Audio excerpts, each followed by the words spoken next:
The arrivals board shows that this is one of 15 British Airways flights that arrived at Heathrow today. In normal times, there would have been more than 300.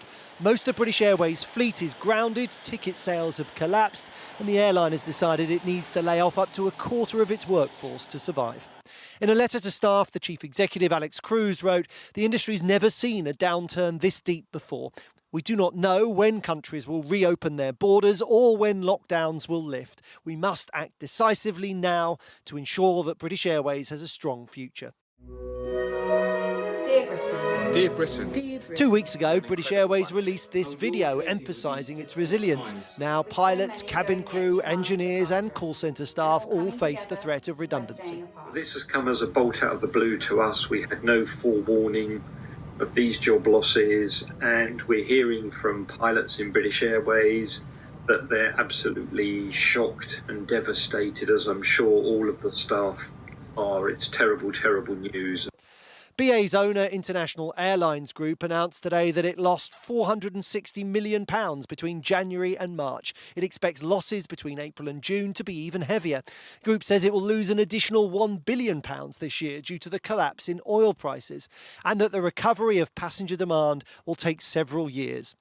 Airlines and airports have faced crises before. Terrorist attacks, volcanic ash clouds and recessions have all shaken confidence in flying. But BA believes the damage coronavirus has caused is more serious. Some in the industry expect other airlines to lay off significant numbers of staff.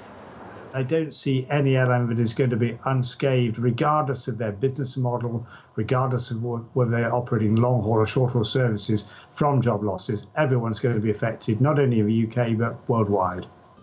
A consultation between British Airways and the unions will determine the precise number of job losses. Tonight, Unite, which represents 20,000 cabin crew, said the scale of proposed redundancies was heartless and it accused BA of stabbing the workforce in the back.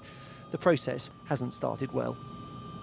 So, Joel, devastating news for BA workers, of course. How does this fit into the overall picture with other airlines? Well, look, 8 weeks ago, Julie, I interviewed Willie Walsh, who runs IAG, the owner of British Airways, at a conference in Brussels. And he told me at the time that he thought coronavirus was a temporary issue and no different to any previous challenge the industry has faced. He said at the time he thought people could book flights with confidence. Now the industry's in shutdown, BA's burning through cash. It says the recovery, when it comes, definitely won't be V-shaped. It's years away, and unless it lays off up to 12,000 staff, it won't be able to survive. It tells you everything you need to know about the scale and pace at which activity has collapsed in this sector. Now, BA had furloughed 22,000 staff. The unions are angry tonight because they thought most of their members were probably safe, that they'd make it through this, that BA has plenty of cash on the balance sheet. It could weather this storm. They're surprised and they're also alarmed because British Airways was in a better position than most airlines to endure what's coming next. Virgin Atlantic, we know, has said it needs £500 million from the government. EasyJet's had to tap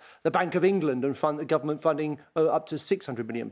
It's planning to burn through cash at a rate around 9 months. So British Airways has moved fast, but tonight the IATA, the global airline industry representative, is warning that it thinks airlines collectively could lose more than £240 billion in the next year from the fallout of the pandemic, and 24 million jobs are at risk. Astonishing figures, Joel. Thank you very much indeed for that.